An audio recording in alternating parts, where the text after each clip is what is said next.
Setelah pengambilan sampel dari lapangan, sebelum kita menganalisis konduktivitas hidrolik atau permeabilitas tanah, terlebih dahulu sampel kita jenuhkan selama 1-2 hari. Itu pun tergantung dari kondisi tanah. Kalau misalnya tanahnya berpasir, akan cepat jenuh. Tapi kalau tanahnya mengandung liat atau lempung yang tinggi, mungkin agak lama, mungkin butuh waktu 3-4 hari.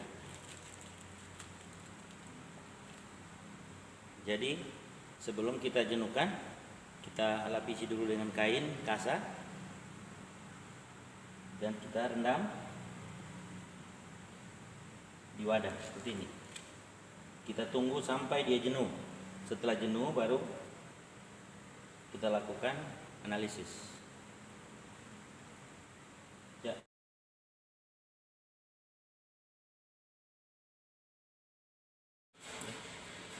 Setelah 3 hari kita jenuhkan, bisa kita lihat hasilnya seperti ini. Jadi permukaan tanah ini sudah basah. Artinya air yang ditalam ini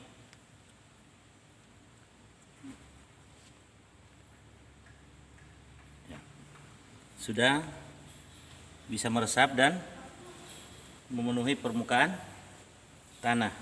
Artinya sekarang kita siap melakukan analisis permeabilitas.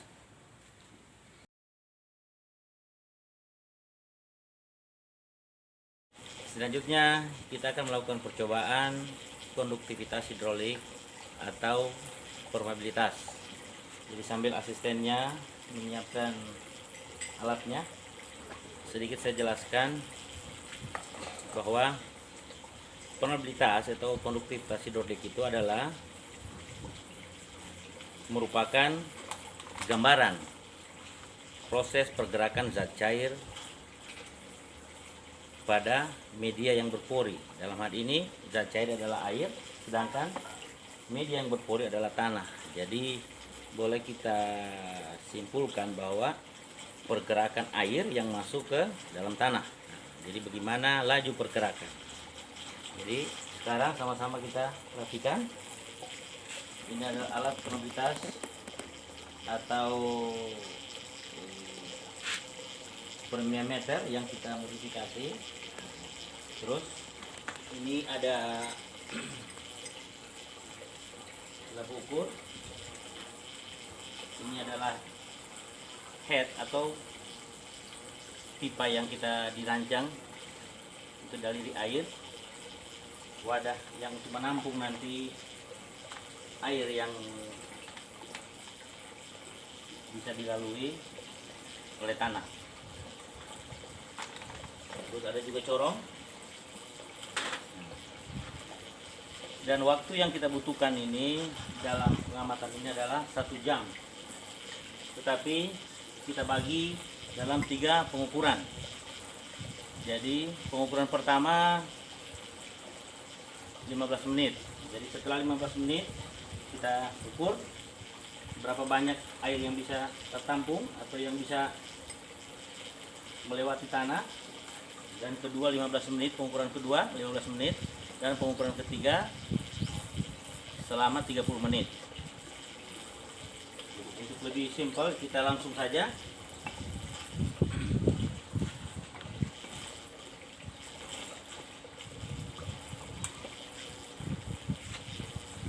Pertama head.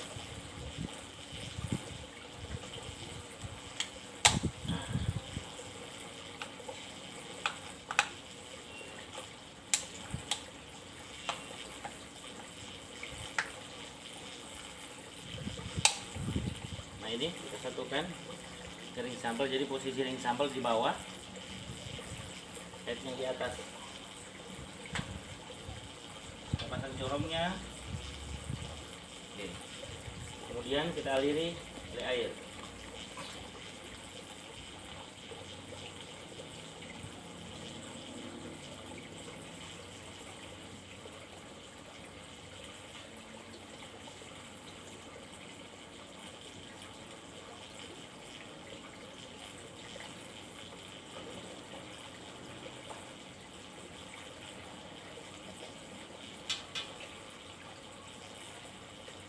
perhatikan ini ya, selang atau pipa yang ada di belakang ini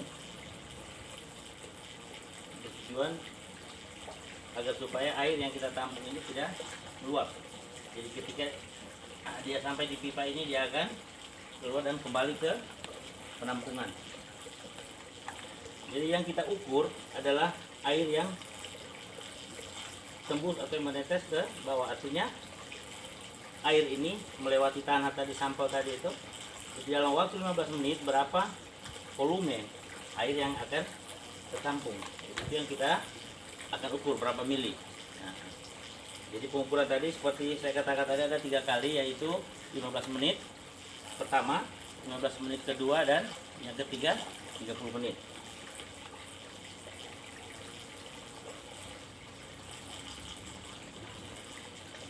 Jadi kita tunggu sekitar 5 menit. Lalu kita mulai.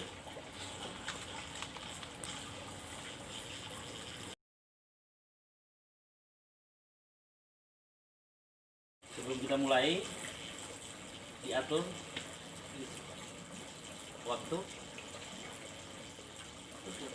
Siap? Mulai? Mulai. Jadi sekarang kita mulai.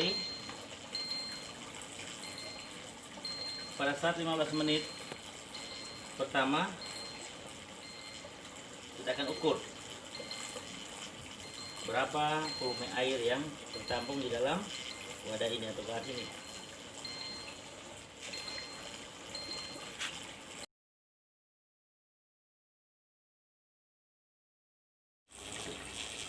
Setelah waktunya 15 menit,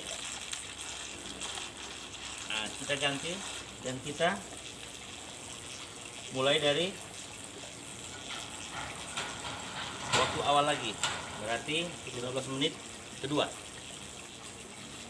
Air yang tertampung ini kita ukur.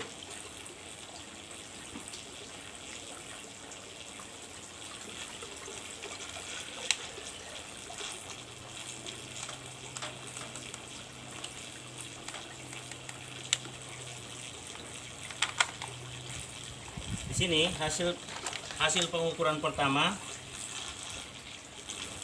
volume air yang tertampung adalah 61 mili. Jadi boleh dilihat ini.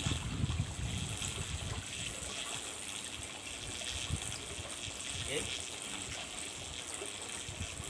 Jadi kita menunggu pengukuran pada saat 15 menit kedua.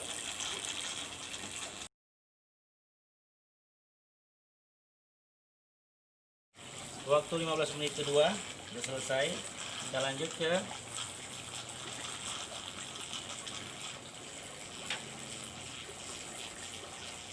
penampungan air ini untuk pengukuran yang ketiga, yaitu 30 menit. Jadi ini adalah hasil pengukuran kedua.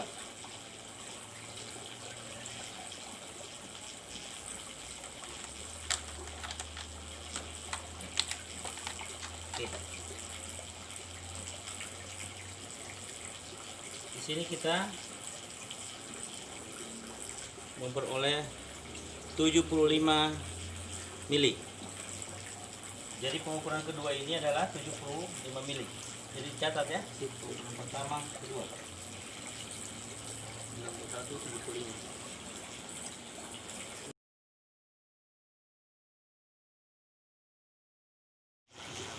Setelah waktu setengah jam, itu adalah perhitungan atau waktu yang kita gunakan untuk pengukuran yang ketiga.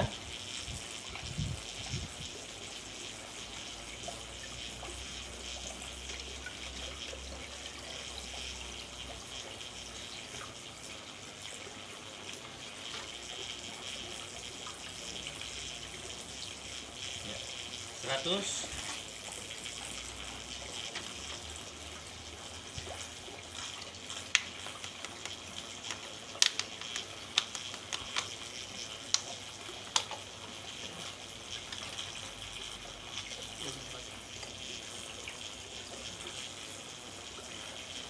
122 mili. Jadi untuk pengukuran ketiga dengan waktu 30 menit adalah 122 mili.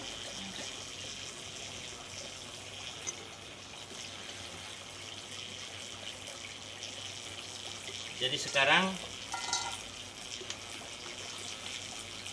percobaan untuk perluitas sudah selesai kita lakukan, dan kita langsung ke perhitungan atau kita masukkan di rumus.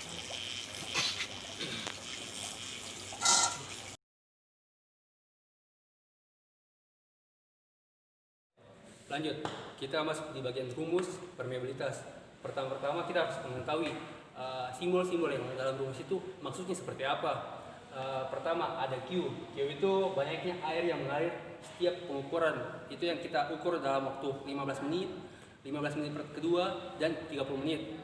Baru kita satukan dalam 1 jam. Kita satukan 3 kali pengukuran itu dijumlahkan menjadi 1, yaitu nilai Q. Baru T, pengukurannya berapa. Kita pakai waktu 1 jam. Jadi tidak dihitung 15 pertama, 15 kedua. Cuma hitung 1 jamnya saja. Baru I. Untuk yang I kita ukur menggunakan jangka sorong atau kan tebal contoh tanahnya. Tebal contoh tanah itu seperti tebalnya dari tinggi dari ring sampelnya. Kita menggunakan jangka sorong. Dengan begini kita bisa mengetahui berapa tebal contoh tanahnya. Dan untuk H-nya atau tebal headnya atau tinggi airnya kita gunakan juga jangka sorong, tapi bukan sampai di bagian atasnya, tapi sampai di bagian di mana pipanya paling tinggi, bukan sampai di bagian atasnya. Oke. Dan untuk luas permukaannya kita gunakan di bagian sini diameternya atau jari-jari dari ringnya, supaya bisa mengetahui luas permukaan dari tanah yang kita ambil tersebut.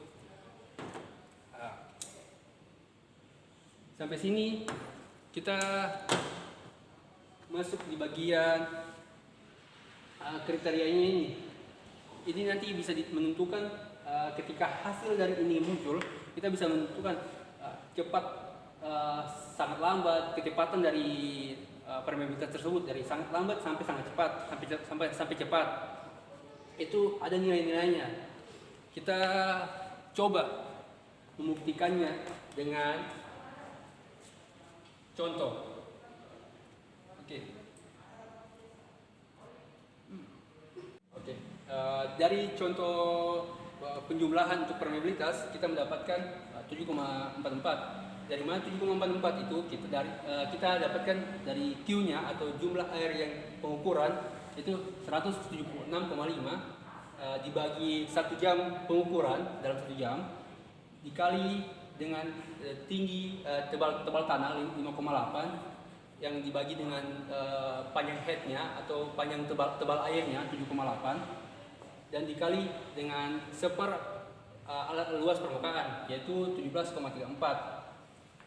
Inilah model penjumlahannya yang menghasilkan 7,44 yang itu sedang untuk kecepatan permeabilitasnya. Itu bisa dilihat sedang dari mana? Dari kisarannya dari 7,34 sampai 12,7. Nilainya ada di antara 0,3 sampai 12,7. Itu kenapa kita bisa menentukan kalau dia itu sedang seperti itu. Sekian untuk perhitungan permeabilitas dan rumusnya. Sampai ketemu di lain waktu.